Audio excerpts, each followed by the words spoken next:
What happened? Well, we tried to recreate the classic Wrestle Kingdom Okada Tanahashi match. I went for the Rainmaker and I accidentally threw him into the wall.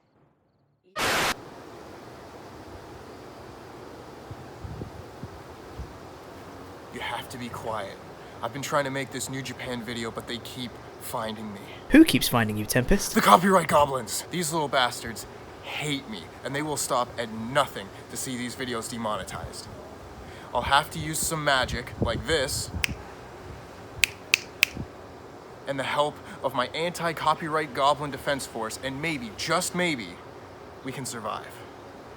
Enjoy. So, context time. It is January 4th, 2012, and Hiroshi Tanahashi is the IWGP Heavyweight Champion. You know, when the title looked like a heaping pile of prestige and glory, rather than this hulking mass of fucking America. At this point, Tanahashi is the undisputed top star of the promotion, an unwaveringly righteous babyface, and arguably the best wrestler in the world. The man had put New Japan Pro Wrestling on his back and rescued it from bankruptcy by sacrificing his body to be the top star the company needed. To say he was beloved would be an understatement. As we arrive at the start of our tale, Tanahashi was setting records as IWGP champion. At Wrestle Kingdom 6, Tanahashi defeated Minoru Suzuki to secure his record-breaking 11th consecutive title defense. But as Tanahashi celebrated his monumental win, he was confronted by a new face, and here's where we must hit pause to talk about the tortured past of Kazuchika Okada. See, New Japan's young lions are sent on excursion to learn different styles of wrestling, showmanship, and what kind of character they want to be. On the whole, this system has a stellar track record, producing stars like Hiromu Takahashi and Jay White by sending them to CMLL and Rev Pro. However, in Okada's case, he was banished to the Shadow Realm that was TNA in the early 2010s. Keep in mind, this is the same Okada who hit it big just a few years later as perhaps the best in-ring performer of all time. The same guy WWE wanted to sign. With the struggling TNA handed the wrestling business's golden goose, what did they do? They jobbed him out and gave him a racist Green Hornet gimmick called Okado. Who did this and why? Who did this and why? I demand to know. TNA deserves all the hate in the world. But back to Okada, he returned to New Japan at Wrestle Kingdom 6 in a match against the also returning Yoshihashi. Their match is so boring and uninspired. Okada debuts the Rainmaker and it's incredibly lame. Frankly, this is a horrible way to debut a new star. Or is it? Now that we've caught up to where we were, Okada challenged Tanahashi after the Wrestle Kingdom main event, to which the crowd responded, "You're a creep! Go away! We're having a good time until you showed up, jeepers!" Okada walked in with a stupid haircut, dyed eyebrows, and a shirt that didn't fit him after wrestling the worst match on the show. Tanahashi wasn't impressed, but humored the young rookie with a title shot at the New Beginning. Should be a pretty easy night's work for Tanahashi. But little did they know that Okada had just laid one card face down and ended his turn. Fast forward to the match and You triggered my trap card! The anxious Okada from Wrestle Kingdom is nowhere to be seen. Instead, Okada enters with an air of confidence, but Tanahashi pays him no mind, celebrating with the fans during his entrance. He's been champion for 404 days to this point. Why should he have any trouble beating this rookie? Little does he know he is stepping into the lion's den, not to face the awkward rookie from January 4th, but rather the greatest prodigy in all of pro wrestling. I was gonna say this match is great, but I'll let you know right now, all these matches are great. Like match of the year in any other company levels of great. That being said, from an in-ring standpoint, this is probably the weakest of their series. Not because the action is bad, far from it. But this match is not designed to be an all-time classic. Okada hits his dropkick early and does not relinquish control of the match once. Move after move after move, and Okada hits the Rainmaker, not the crap move impersonating the Rainmaker we saw at Wrestle Kingdom. No, a brutal, take your fucking head off Rainmaker. Why would you kill him like that? He pins Hiroshi Tanahashi to win the match and the IWGP Heavyweight Championship, standing with his boot on Tanahashi's chest after the match. From Okada's match with Yoshihashi to this moment, this is a booking masterclass.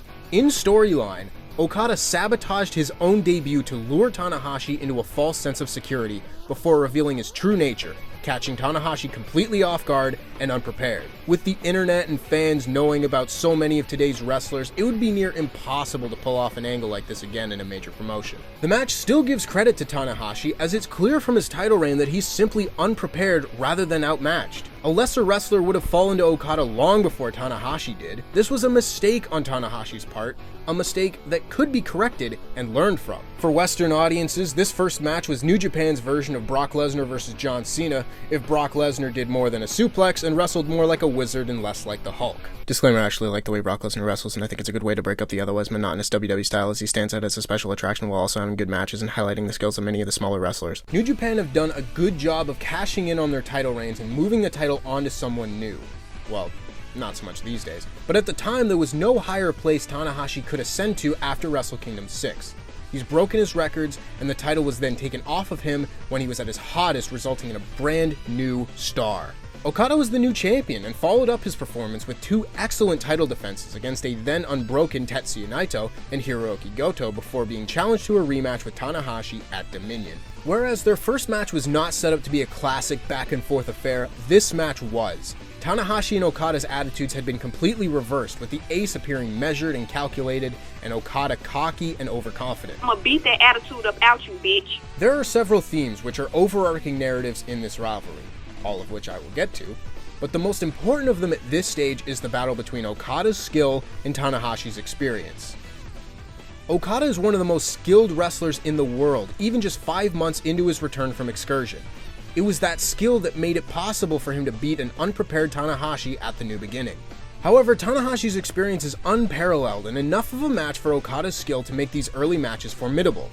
Tanahashi's able to use his ring IQ to target Okada's knee and lead him to victory in a very close and masterfully wrestled match. Okada is clearly feeling himself in this match, and it is that overconfidence that allows Tanahashi to get the upper hand and regain the IWGP Heavyweight Championship. Tanahashi is back on top, but this is not the end of this rivalry. You see, while Tanahashi's experience trumps Okada's skill at this stage, Okada is only getting better. Meanwhile, Tanahashi is on the decline as a result of age and countless injuries. It's inevitable that someday, Tanahashi will have lost his advantage, but it is the beautifully crafted story that makes this series of brilliant matches truly memorable. This is where I would like to take a moment to appreciate the sports-based presentation of New Japan. A lot of dum-dums on the interwebs say things like, New Japan only has matches, they don't have any storylines, which is the sort of thing that makes me not pay attention to your other opinions. Sorry this show doesn't have wedding angles or a ladder match for the custody of a child, although they did have a ladder match for the custody of a cursed glove or something. What are you doing, New Japan? New Japan has storylines. For all of the 2010s, I would say they had the best storylines in all of wrestling. Take this storyline for example. Watching the aging GOAT feud with the MVP rookie is such a logical and natural storyline with realistic human elements. Meanwhile, it's given emotional weight by the deeply layered, multi-dimensional characters and their performances. New Japan just makes me feel so fucking good, okay? So Tanahashi is once again champion, and Okada wins the G1 Climax to earn a shot at Tanahashi at Wrestle Kingdom 7. Things have come full circle, and where better for Okada to complete his ascent to the top of New Japan? Right? Not right. Not right? That's right. See, New Japan knew how to delay the payoff of their big rivalries better than anyone. Not to compare everything to WWE, but WWE will often extend championship feuds beyond the point where interest is at its apex. This can be seen with rivalries like Randy Orton and Drew McIntyre, or Beth Phoenix and Kelly Kelly, because this is what real historians talk about. In both cases, if you're going to do a title change, the respective championships should have changed hands in the first title defenses at SummerSlam. WWE instead delayed the change until the third matches at Hell in a Cell for no reason beyond extending storylines needlessly. What I'm trying to say here is Drew McIntyre is Kelly Kelly. Meanwhile, in New Japan, when Okada fails to defeat Tanahashi, it is to give the rivalry a new emotional significance that it wouldn't have had otherwise. Getting into the match itself, at the time, this was by far the best Wrestle Kingdom main event we had seen. Tanahashi entered the building oozing with confidence, understandable, as he is the greatest Wrestle Kingdom performer ever. If Shawn Michaels is Mr. WrestleMania, Tanahashi is Mr. Wrestle Kingdom. Okada, on the other hand, is equally as confident, a completely different person compared to his introduction 1 year earlier. As the match starts, it is clear the two are evenly matched, but Okada begins to lose focus and go for big moves erratically. Tanahashi had targeted. Harry pocketed it. Tanahashi had targeted Okada's knee in their Dominion match and once again utilizes the strategy as it is the only thing proven to work against Okada. It takes Tanahashi an incredible amount of effort, but eventually he is able to get the win with a double high fly flow. Through the first trilogy of matches the two have had, Tanahashi has proven himself to be by far the better of the two, only losing their first match because of his own overconfidence. One might think this rivalry has just been decided, but no. We are a long way from being done. This is also something New Japan does very well. Their booking almost always provides a very satisfying conclusion to specific chapters of their storylines, which allows them to wait to start the next chapter and therefore keep their fans engaged longer. If disaster struck, this would be a fine ending to the story, but because they are able to keep going, they keep creating layers to the rivalry.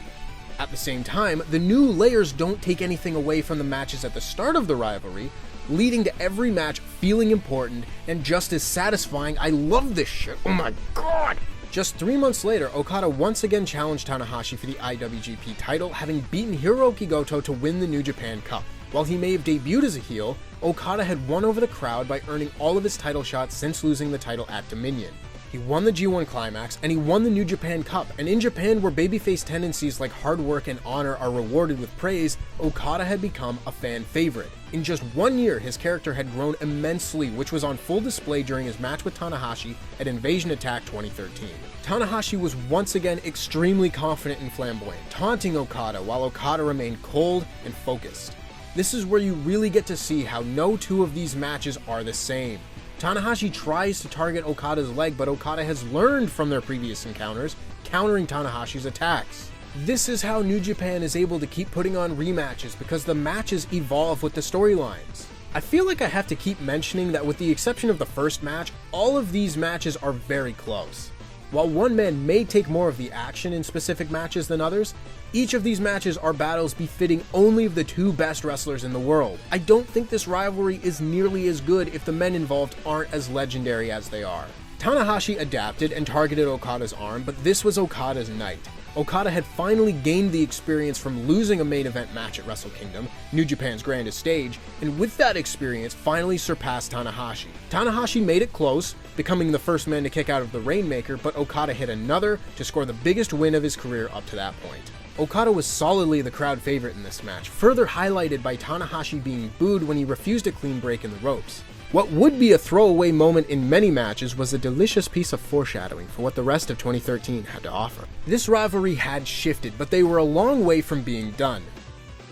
Their next match introduced a new dynamic to their rivalry as they met in the same block of the 2013 G1 Climax. With the title not on the line and a 30-minute time limit in play, their fifth match continues to tell the story of Tanahashi's inability to adapt to the rapidly improving offense of Okada. Since losing at Wrestle Kingdom 7, Okada has remained one step ahead of Tanahashi, learning to adapt to Tanahashi's strategies. Tanahashi now finds himself unable to do the same, once again trying to target Okada's knee and then arm with little success. Before I move on, this is an excellent time to bring up the depths of these performances. See, from bell to bell, these matches are amazing, but the performances do not start or end with the sound of the bell. All you need to do is watch Tanahashi's entrance for this match. I've spoken before about how WWE entrances are the same no matter the circumstance, and how that greatly detracts from the stories WWE tell. This is the complete polar opposite. Tanahashi's entrances for each of these matches tell the story of his mindset before each match. From overconfident to determined to confident, back to overconfident to completely uncertain. The performances begin as soon as these men step through the curtain. Back to the match, Tanahashi is becoming more desperate and more aggressive as he's unable to put Okada away. They trade attempted finishers, but the time expires as the two are still so evenly matched that 30 minutes is not enough to declare a winner. Tanahashi's unable to win the G1 Climax, losing in the finals to Tetsuya Naito, and this is where desperation truly begins to take over. Tanahashi offers to never challenge for the IWGP Heavyweight Championship again if he is unable to defeat Okada at King of Pro Wrestling 2013. Tanahashi's entrance here is joyful and energetic, but once he's in the ring, his mood changes. He knows what he's about to do, and he's given his fans an opportunity to cheer for him properly one final time. Okada is now the one exuding confidence, and why shouldn't he be? Tanahashi hasn't beaten him in almost a year. Tanahashi comes out of the chute, desperate to get an early advantage, but goes down holding his knee after coming off the ropes. The referee and Okada go to inspect when Tanahashi rolls Okada up and attacks his knee before taunting to a chorus of boos. Tanahashi has realized that the only way he has a shot at beating Okada is if he abandons his morals and fights without honor. The sad part is he's willing to make that sacrifice. Keep in mind, this is a beloved face of the company we're talking about here. This is John Cena heel turn territory, folks. Okada has to fight through a considerable amount of pain from the damage Tanahashi has done to his knee and arm, but the match peaks with the exact same sequence from their match in the G1 Climax. However, Okada is able to take his time formulating his assault with no 30-minute time limit to worry about this time. Okada is able to outlast Tanahashi despite Tanahashi's underhanded tactics to hit an incredible Rainmaker for the win. This is another defining moment in this great rivalry, as Okada has now unquestionably surpassed Tanahashi as the best wrestler in the promotion. Tanahashi, meanwhile, is at his lowest point. He sacrificed his morals and goodwill with the fans to finally beat Okada, and still he failed. This to me is so much more intriguing than if Tanahashi had used underhanded tactics and won. Here he has to truly come to grips not only with his failure, but with his actions as well. He betrayed the fans and still has nothing to show for it. This isn't a heel turn, mind you, but rather a natural progression of a multi-dimensional character. I don't think it would make much sense to have a character who is all white, totally good, suddenly become all black and totally bad. It's far more realistic for this all-white character to end up with multiple shades of gray over time. Likewise with Okada transitioning from an all-black character to one with shades of gray and eventually more white than gray. After this match, the two drift apart with Tanahashi now vanquished. However, what should be the story of Okada's reign atop the company is marred by setbacks. Okada successfully defends the IWGP title against Tetsuya Naito at Wrestle Kingdom 8, proving he can withstand the pressure of a major Tokyo Dome match against a lesser opponent. However, despite being for the top championship in the promotion, the match does not main event the show, with fans instead voting for Tanahashi's match for the IWGP Intercontinental title to close the show. The move embarrasses Okada, who had believed that he had surpassed Tanahashi, yet he still finds himself in the Ace's shadow. 2014 is not kind to Okada, as he ends up losing the title to the debuting AJ Styles. While Okada does manage to win the 2014 G1 Climax, the man once again standing in his way is Hiroshi Tanahashi, who broke his own promise to never challenge for the IWGP Heavyweight Championship again, defeating Styles for the belt at King of Pro Wrestling. Okada walks into Wrestle Kingdom 9 angry. He is once again being forced to prove himself against a man who hasn't beaten him in 2 years, and he is now even more motivated to avenge his loss from Wrestle Kingdom 7. But this is where I want to bring up the fact the Wrestle Kingdom is as much a character in this storyline as either Tanahashi or Okada. Okada has proven himself to be more skilled than Tanahashi. This is undeniable, but Tanahashi is able to withstand the pressures of competing at Wrestle Kingdom better than anybody. Okada could have beaten Tanahashi at Wrestle Kingdom 7. He has the skill and experience to do so. But Okada's greatest weakness has always been his inability to focus when he's emotional. If he starts to lose his focus, there is a good chance his opponent can beat him despite all his skill. As the Wrestle Kingdom 9 match begins, Okada is wildly aggressive and cocky, putting his boot on Tanahashi's chest. These two have wrestled each other 6 times up to this point, and know each other's repertoires better than anyone else. When they are both focused, they are very evenly matched, and could easily battle it out until someone makes a mistake. But Okada isn't focused, and his impatience causes him to go for the Rainmaker too early, giving Tanahashi the chance to attack the knee once again. This is another legendary performance, topping their previous Wrestle Kingdom match in terms of action, storytelling, and emotion. They exchange finishers before Tanahashi is forced to hit 3 consecutive high-fly flows to finally get the win. Okada may have surpassed Tanahashi in any other setting, but Wrestle Kingdom is still Tanahashi's house. Okada proved that he isn't ready to truly take Tanahashi's spot atop New Japan, allowing his anger and frustrations to cost him the biggest match of his career. While Okada is typically composed in defeat, he simply cannot handle the heartbreak of this loss, sobbing on his way backstage. He has hit rock bottom, having lost everything he has worked for. Tanahashi, on the other hand, has finally proven himself better than this young upstart who's been a thorn in his side for 3 years. A fitting end to their story, right? Not right. Not right? That's right. We still have 6 more matches to talk about, haha!